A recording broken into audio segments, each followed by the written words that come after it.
Hey guys, welcome back to my channel. I'm Sandra and this is my story.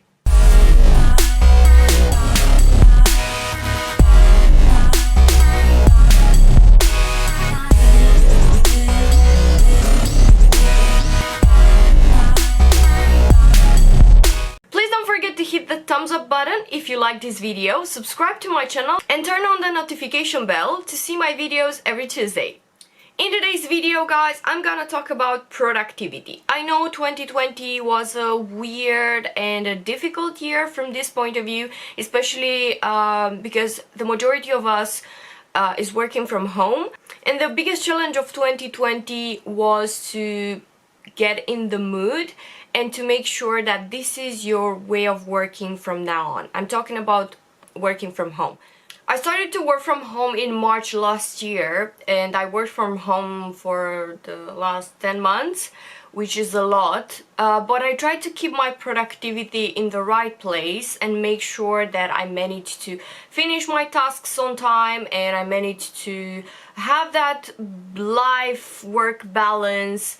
And especially during lockdown, I've noticed that I started to work a lot, and at this point I'm working more than I was working in the office, because sometimes being in front of my computer, I'm like, oh, I'm gonna have lunch later, or I'm gonna have lunch in front of my computer. In the meantime, I can read an article, or I can read a report, or I can send some emails, and so on and so forth. Today I'm gonna give you 10 tips and tricks to keep your productivity or to boost your productivity, especially when you feel exhausted, especially when you realize that you work more than before, and sometimes you need to focus, sometimes you need to finish all the tasks on time, sometimes you have some deadlines. So I hope this video will be helpful for you.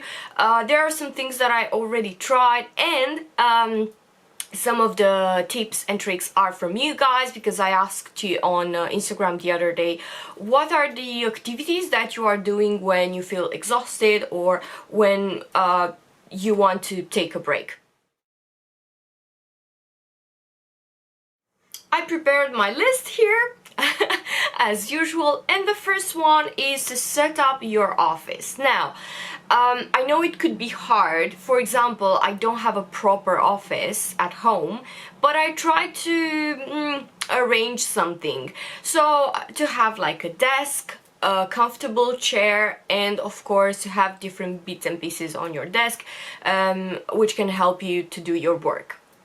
Even if it's, I don't know, like a monitor or a keyboard, or I don't know, a notebook, and so on and so forth. You can try to avoid working from the bed or from the couch, because sometimes you cannot be that productive. What I'm saying is, if you wake up in the morning and you decide to stay in bed in your pajamas and work from there, I bet you're gonna feel sleepy, you're not gonna have enough energy to, I don't know, lead a call or a meeting, and so on and so forth. So try to arrange your own personal space, working space, and try to find a very, very comfortable chair. For example, I'm the bad example. So today I'm the bad example, because I don't have a proper chair. And I tried to organize, to arrange like a desk in the kitchen, actually in the living room, but I don't have a proper chair. So I'm sitting on the couch, which is very, very uncomfortable. After a few hours, my back is hurting me, and long term, I saw that this is a very, very bad thing. Because at the beginning, I was like, oh, I'm gonna work from home for a month or two, that's fine. And then the time passed, and I'm literally in January without a proper desk. But this is my next thing on my list for the next few weeks. I want to buy a proper desk and to arrange a proper desk. Maybe we are going back to the office in a few weeks or months, maybe not, but I want to make sure that I have my own space, comfortable and productive space. The next thing that I have on the list is related to the desk, and the most important thing is to keep your desk tidy, to avoid putting like useless stuff, to avoid having food or I don't know, drinks or cosmetics or video games, not video games like the controller from your Xbox or PlayStation or whatever is that. So keep your desk tidy, keep everything organized, because if you keep everything tidy, you'll feel more relaxed. It's something that it works for me. So if you want to be more productive and if you want to finish a task in less time, you should keep away your distractions. For me, distractions mean social media. So what I'm doing when I have a very important thing to do, for example, I need to finish this presentation in the next 2 hours or 3 hours, I just turn off my social media notifications. I just put away my phone and I'm doing my job. Now, if you have kids, I know it could be really hard. I don't have kids, but I heard different stories. I know it could be really hard to work from home when you have kids and they're crying or they're playing or they are shouting and so on and so forth. Try to keep you isolated.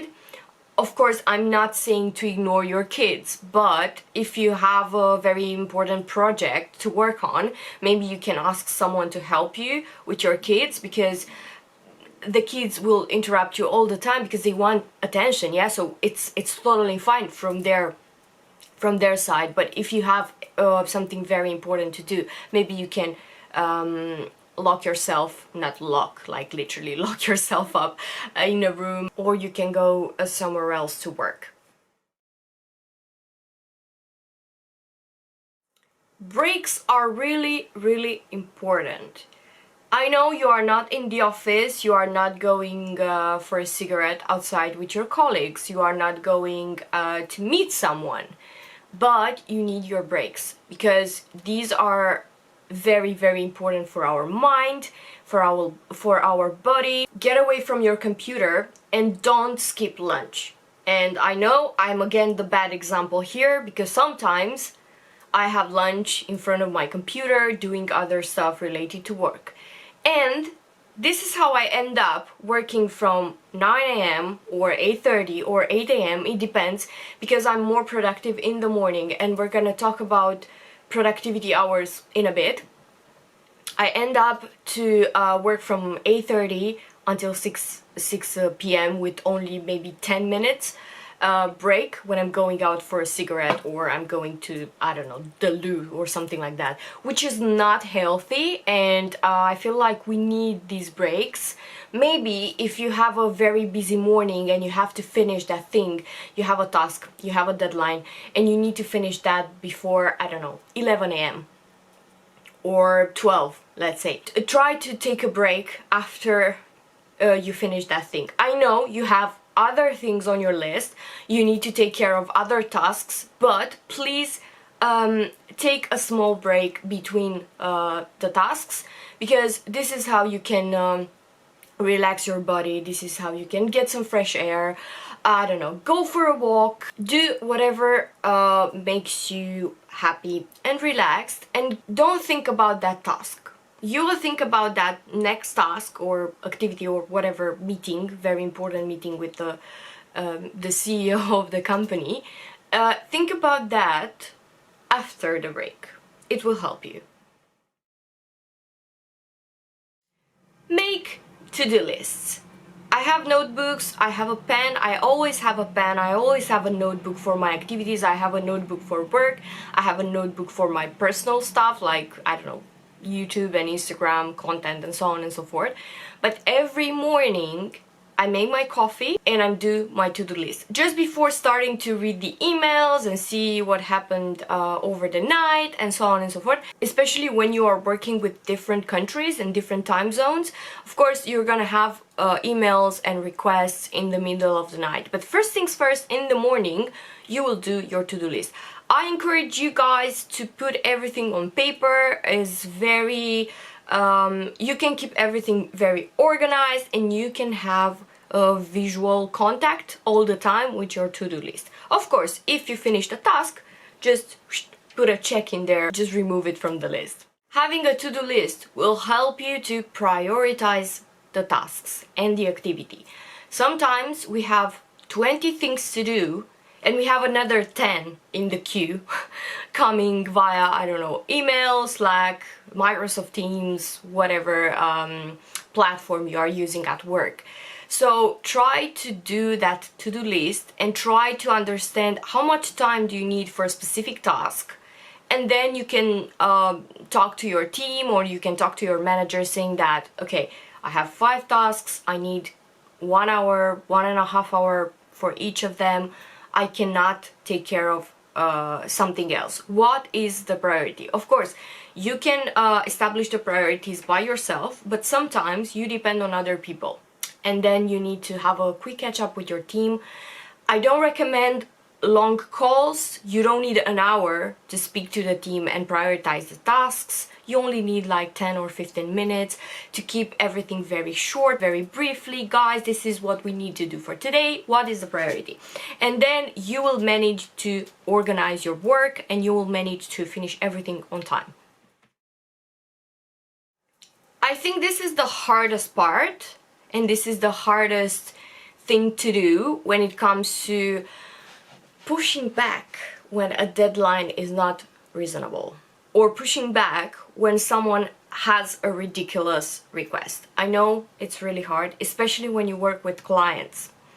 Because when you work with like internal teams, I think it's easier to push back, but when you work with clients, you need to make your client happy. So you can't say no. So what you should do?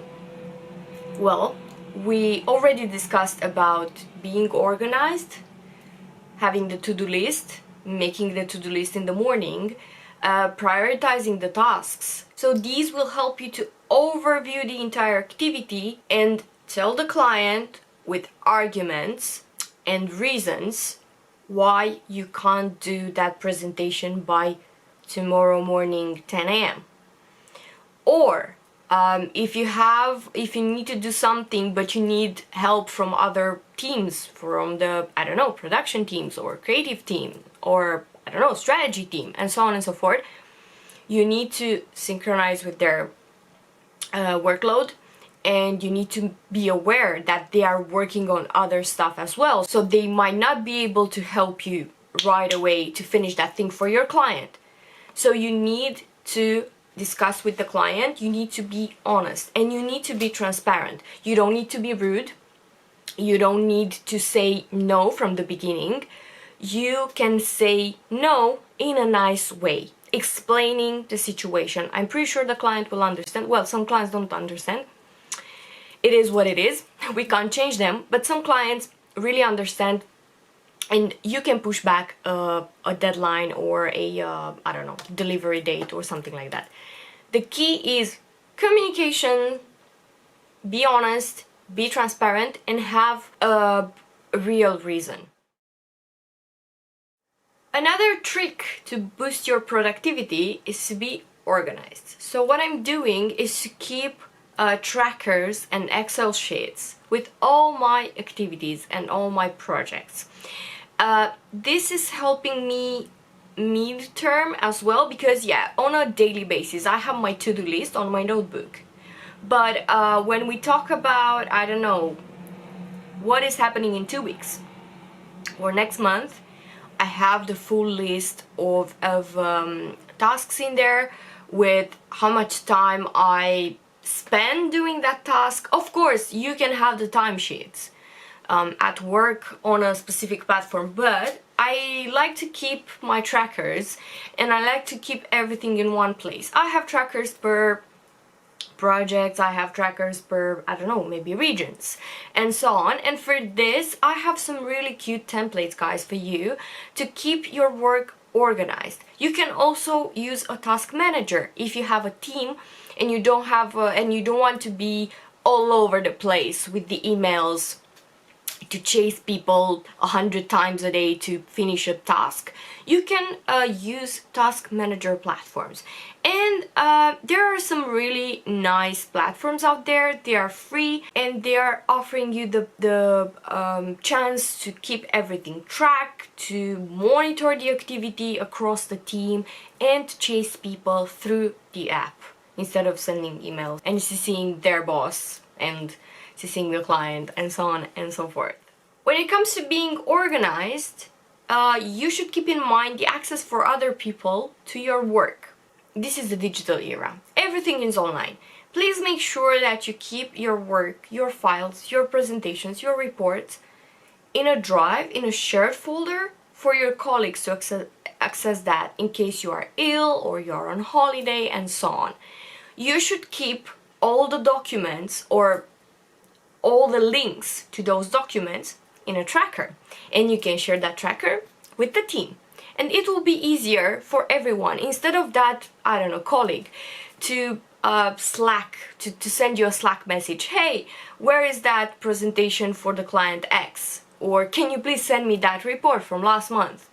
You can share that tracker and people will get what they need from there, instead of losing more time asking you are going to check the tracker. Maybe you don't have a link for that document, so you need to have a look in the archive and so on and so forth. So please keep in mind to reduce these kind of interactions, because I'm not saying to reduce interactions with your colleagues, don't get me wrong, but please reduce this kind of interaction. Oh, can you please give me that, can you please give me that, and so on and so forth. That's why the calls are so long.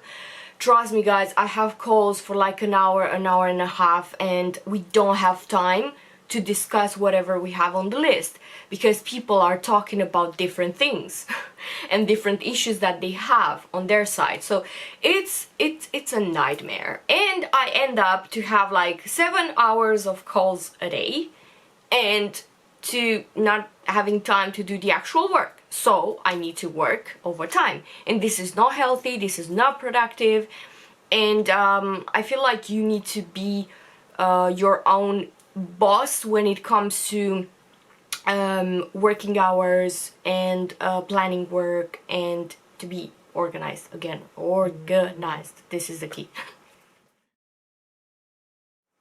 The next one is to learn about the time zones. And maybe you will say, what is this? Why do I need to know about whatever time zone is China on? Well, you'll be surprised. If you are working with multiple countries or multiple regions, you should know their time zone. Why? Because that's how you avoid having calls after work.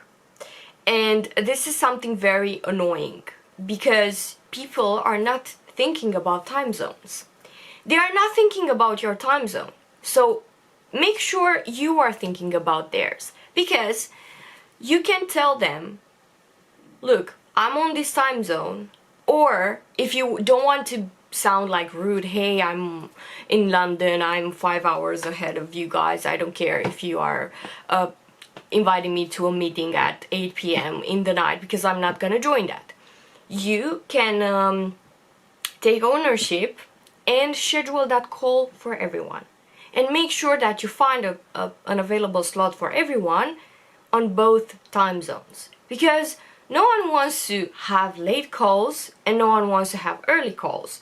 So make sure that you find the right available slot for that specific meeting with maybe 3 regions, maybe 3 continents. So make sure that everyone is happy. I know it could be really hard. Trust me, been there, done that.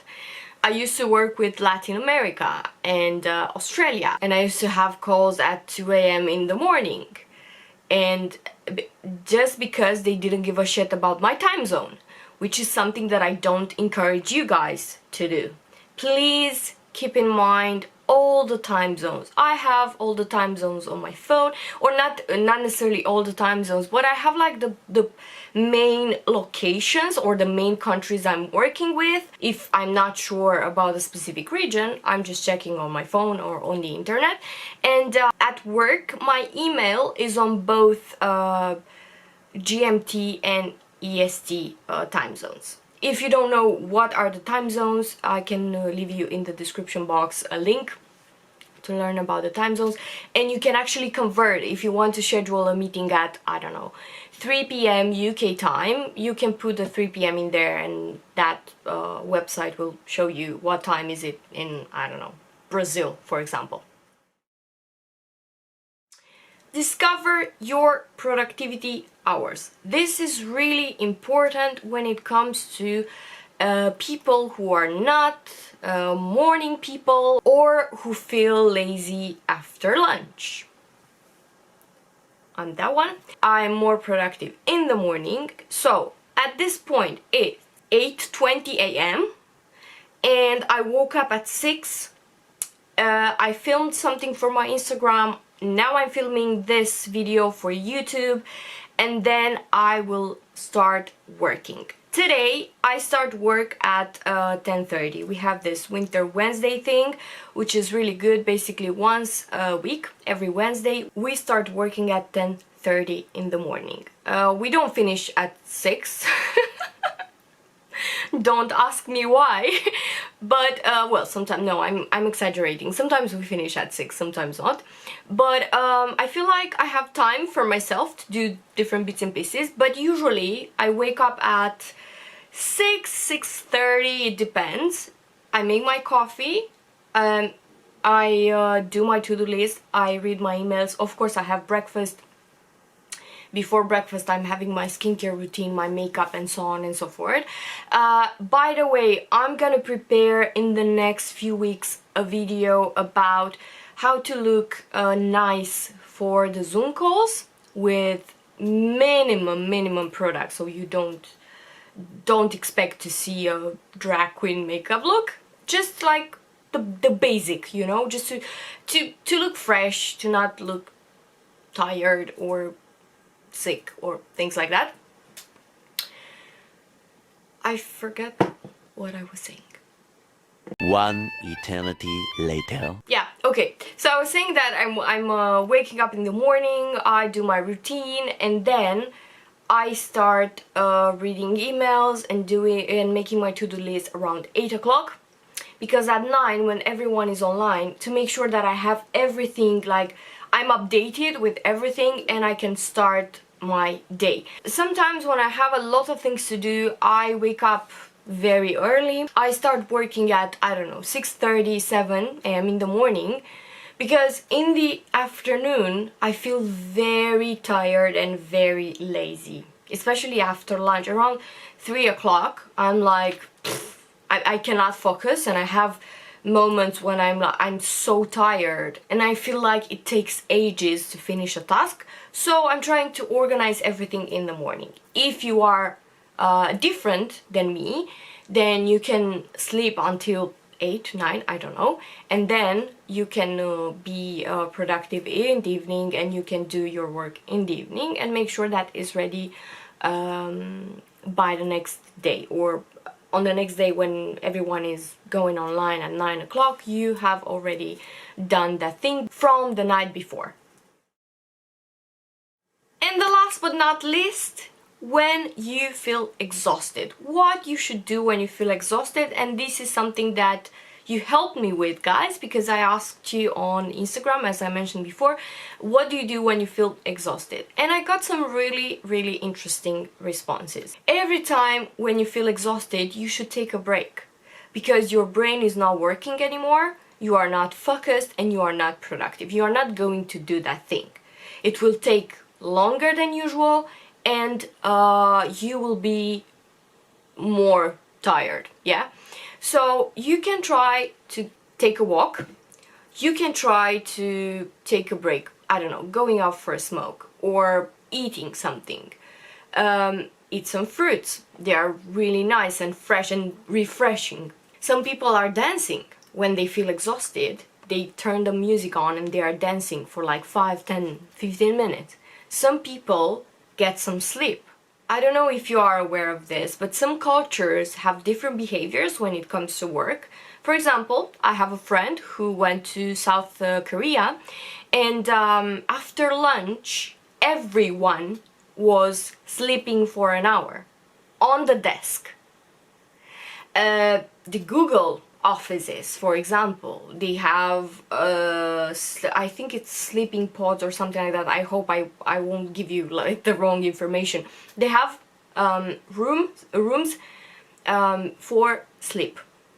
If you feel tired, you go there, you take a nap, you're going back to work and you feel fresh.